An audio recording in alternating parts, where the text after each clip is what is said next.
You hit every deadline. You cover for your team. You keep your word. And yet, you watch the promotion go to the person who spent half the year taking credit for your ideas.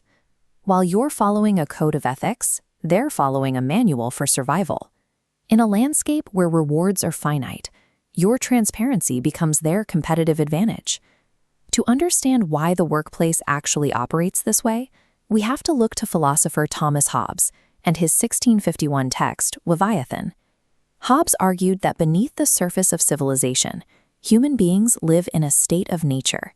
This baseline reality is driven by three inescapable impulses: competition, a deep distrust of others called diffidence, and a relentless pursuit of glory.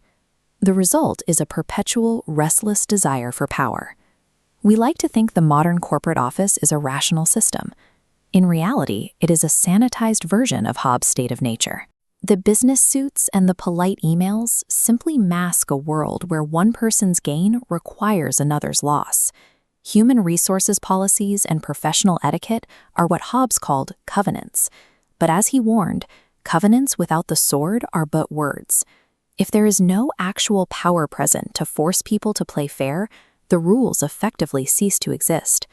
When two people desire the same role that only one can enjoy, they become enemies. If you aren't actively securing your position, you become the convenient seat that others will move to occupy. Trusting in a safety net that isn't there doesn't make you noble, it leaves you exposed. Once you accept the competitive reality of the office, survival depends on information control. In The Art of War, Sun Tzu established that all warfare is based on deception. Modern manipulators weaponize your transparency. Every time you vent a frustration, reveal an insecurity, or show visceral emotion, you hand over intelligence to outmaneuver you.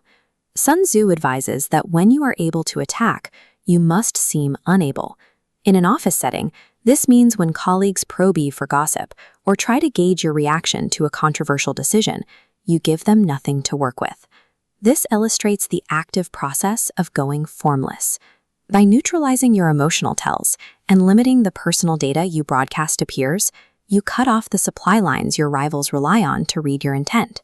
In any corporate ecosystem, the person who speaks the least and successfully hides their true dispositions holds the most leverage.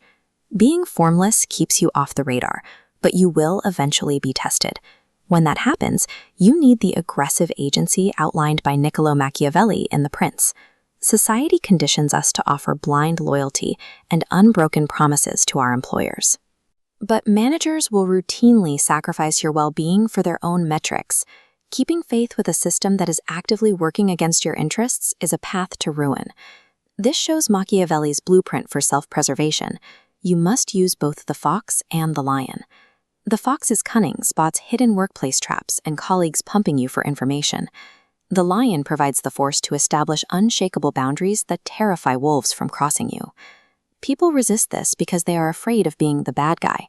Machiavelli addressed this directly. It is safer to be feared than loved. The goal isn't to be a tyrant. You must avoid being hated, but you must command enough fear to ensure your boundaries are respected.